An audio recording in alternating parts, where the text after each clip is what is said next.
जय हिंद दोस्तों, आज हम बात करने वाले हैं जीडीपी के बारे में। आखिर क्यों सरकारें एक दूसरे पे आरोप लगाती रहती हैं कि आपकी सरकार में जीडीपी नीचे चला गया, मेरी सरकार में जीडीपी ऊपर चला गया। आखिर ये जीडीपी है क्या और इसके ऊपर या नीचे जाने से आम आदमी के जीवन पर क्या इफेक्ट पड़ता है। पाकिस्तान और चाइना जीडीपी के मामले में इंडिया से कितना आगे हैं। जीडीपी के मामले में अब तक कौन सी सरकार बेहतर रही है, कांग्रेस या बीजेपी। तो दोस्तों वीडियो को बिना स्किप किए लास्ट तक देखना, क्योंकि ये वीडियो आपके लिए बहुत ही ज़्यादा इन्फॉर्मेटिव होने वाली है।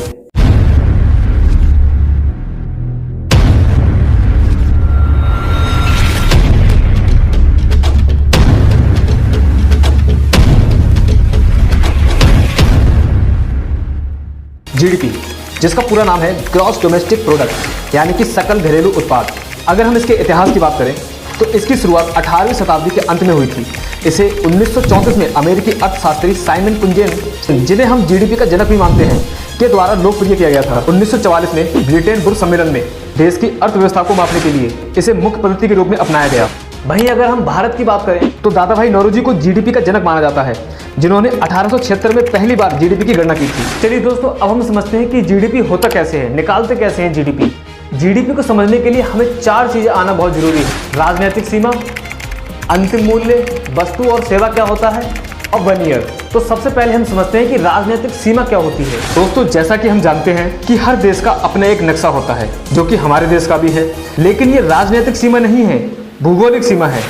राजनीतिक सीमा में उस क्षेत्र को लिया जाता है जहां तक हमारे देश का बिजनेस चलता है, जैसे मछुआरों का समुद्र से मछली पकड़ना, या कोई देश समुद्र से तेल निकालकर अपने देश में ला रहा हो, तो वो क्षेत्र उसकी राजनीतिक सीमा कहलाएगा, ना कि भौगोलिक सीमा। उसी के साथ जीडीपी को निकालने के लिए जिस देश में या स्टेट में कोई प्रोडक्ट बनता है तो उसे उसी की जीडीपी में काउंट किया जाता है। अगर कोई प्रोडक्ट उत्तर प्रदेश में बनना है तो उसे हम उत्तर प्रदेश की जीडीपी में काउंट करेंगे, ना कि दिल्ली की जीडीपी में काउंट करेंगे। और यदि कोई चीज़ चाइना में बन रही है तो वो चाइना की जीडीपी में काउंट होगा, ना कि इंडिया की जीडीपी में काउंट होगा। उसी के साथ जीडीपी को निकालने के लिए जिस देश या स्टेट में कोई प्रोडक्ट बनता है तो उसे उसी देश या स्टेट की जीडीपी में काउंट किया जाता है। मान लीजिए कोई प्रोडक्ट उत्तर प्रदेश में बना तो उसे उत्तर प्रदेश की जीडीपी में काउंट किया जाएगा, किसी अदर की जीडीपी में काउंट नहीं किया जाएगा। या फिर चाइना की कोई कंपनी इंडिया में मोबाइल बना रही है तो उसे इंडिया की जीडीपी में काउंट किया जाएगा, उसे हम चाइना की जीडीपी में काउंट नहीं कर सकते। और यदि इंडिया की कोई कंपनी चाइना में प्रोडक्ट बनाती है तो उसे चाइना की जीडीपी में काउंट किया जाएगा, ना उसे इंडिया की जीडीपी में काउंट नहीं किया जाएगा। मान लीजिए एयर इंडिया का कोई जहाज अमेरिका को गया तो उसे इंडिया की जीडीपी में काउंट किया जाएगा, क्योंकि राजनीतिक सीमा में काम कर रहा है इसलिए। तो दोस्तों, अब हम समझते हैं कि अंतिम मूल्य क्या होता है। मान लीजिए आप दुकान से एक मोबाइल फ़ोन लेके आते हैं जिसकी कीमत 20,000 रुपये है, लेकिन हम जानते हैं कि एक मोबाइल कई सारी चीज़ों से मिलकर बना होता है, like camera, battery, microphone, display, और इनका अपना अपना एक प्राइस होता है जिसको कंपनी अलग अलग जगहों से खरीदती है। फिर कंपनी उस मोबाइल का अंतिम मूल्य निर्धारित करती है, जिसे हम अंतिम मूल्य कहते हैं। मान लीजिए आपने डीलर से एक मकान खरीदा तो आप उस मकान का अंतिम मूल्य देते हैं। जो भी उस मकान का अंतिम मूल्य होगा, 4 लाख, 8 लाख, 10 लाख। ऐसा नहीं है कि आप डीलर से कहेंगे कि भैया इसमें सीमेंट का कितना रुपये लगा, लेबर चार्ज कितना लगा, बजर फुट कितना लगा। नहीं, हम केवल उस मकान का अंतिम मूल्य पता करते हैं और उस मकान को खरीद लेते हैं। तो जो प्रोडक्ट लास्ट में बनकर तैयार हो जाता है, जो लास्ट प्राइस होता है, उसी को हम अंतिम मूल्य कहते हैं।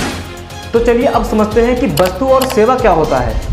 तो दोस्तों, वस्तु हम उसे कहते हैं जो हमें रुपए के बदले में कोई वस्तु मिलती है, जिसको हम छू कर दे सकते हैं, जिसको हम घर पर ला सकते हैं। मार्केट से मोबाइल फोन खरीदना, कोई खाने की चीज़ खरीदना, बच्चों के खिलौने, फ्रिज, वॉशिंग मशीन, चाहे वो कोई भी चीज़ हो जिसे हम छू कर देख सकते हैं, वो चीज़ हमारी वस्तु कहलाती है।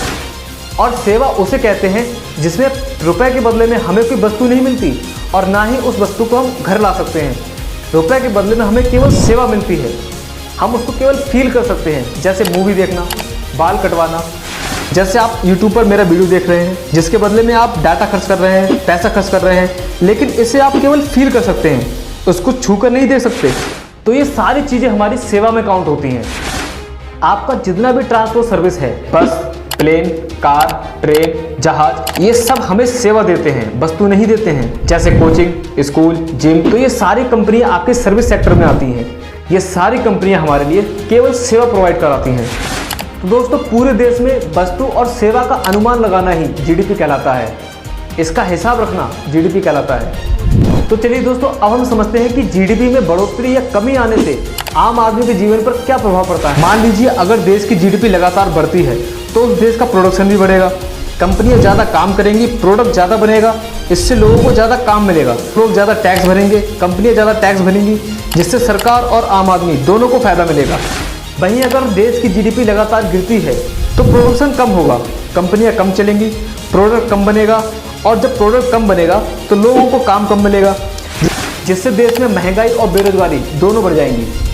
यानी जीडीपी का लगातार बढ़ना हमारे देश के लिए बहुत ही जरूरी है, क्योंकि बाहर की कंपनियां इंडिया में प्रोडक्ट बनाती हैं तो वो यहाँ के युवाओं को रोजगार के अवसर उपलब्ध कराती हैं और सरकार को भारी भरकम टैक्स भी देती है, जिसका इस्तेमाल सरकार देश के निजी कामों में करती है, जैसे सड़क बनवाना, हॉस्पिटल बनवाना, शौचालय बनवाना, मकान बनवाना, ओवरब्रिज, डैम, ऐसी बहुत सी चीजें हैं जो सरकार टैक्स के माध्यम से बनवाती है।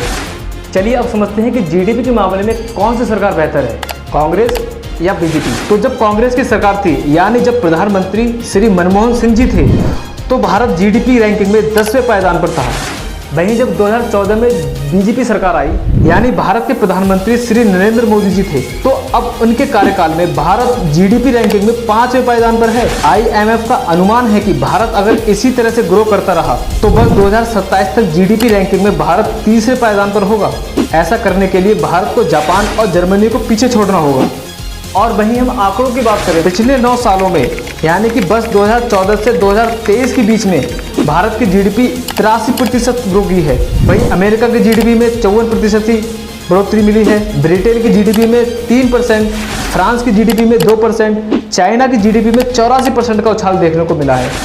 तो इन आंकड़ों को देखते हुए जीडीपी के मामले में बीजेपी सरकार ने कांग्रेस को बुरी तरह पछाड़ा है। इसी के साथ मैं आपसे विदाई लेना चाहता हूं, लेकिन उससे पहले आप कमेंट करके बताइए कि कौन सी सरकार बेहतर है, कांग्रेस या बीजेपी। वीडियो को लाइक करें, चैनल को सब्सक्राइब करें। मिलते हैं अगली वीडियो में।